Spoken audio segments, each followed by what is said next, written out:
بسم الله الرحمن الرحيم. السلام عليكم ورحمة الله وبركاته. النهاردة معانا حالة الأخ أحمد لملوم، شاب من المنظرة. طبعا دي صورته قدامكم، أنا كنت نزلت في فيديو قبل سابق. الشاب ده بيغسل كلى، يعني يا ريت بس نبص عليه. ده شاب صغير لسه متزوج من حوالي سنتين تقريبا.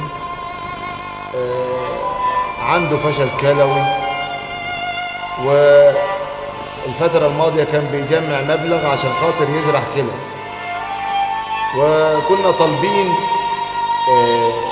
من أهالي الفضل والناس اللي ربنا كرمها إن هي تتبرع ليه لوجه الله.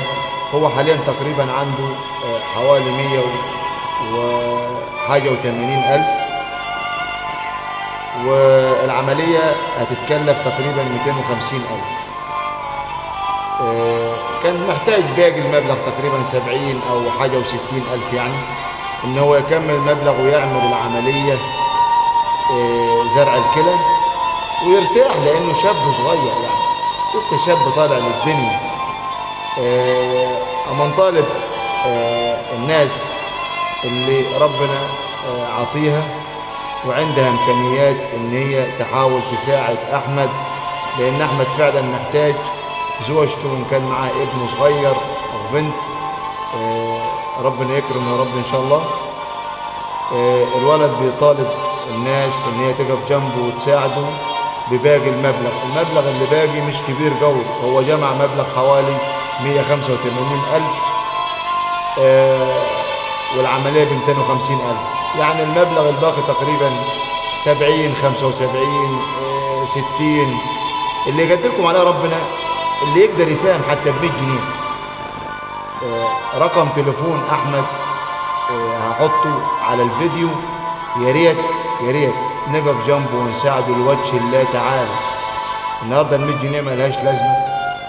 اللي قادر يساهم ب 100 جنيه لأحمد، ب 100 جنيه بس، هيقدر ان شاء الله باذن الله ان هو يجمع ويعمل زرع الكلى، لان الشاب محتاج وقفتكم جنبه لوجه الله. نقدر نساعده ونقف جنبه، وربنا يقدركم على فعل الخير، وجزاكم الله عنه وعن اللي بتساعدوه خير. طبعا اللي هيساعد هيقعد لك، ان كان في ميزان حسناتك، ان كان في ابنائك، ان كان في مستقبلك، ان كان، والحسنة ب10 أمثالها. يعني هتتصدق النهاردة، ربنا هيكرمك بكرة وبعده. فيا ريت يا ريت يا ريت نقف جنب أحمد ونحاول إن احنا نساعده لوجه الله تعالى. شكرا، والسلام عليكم ورحمة الله وبركاته.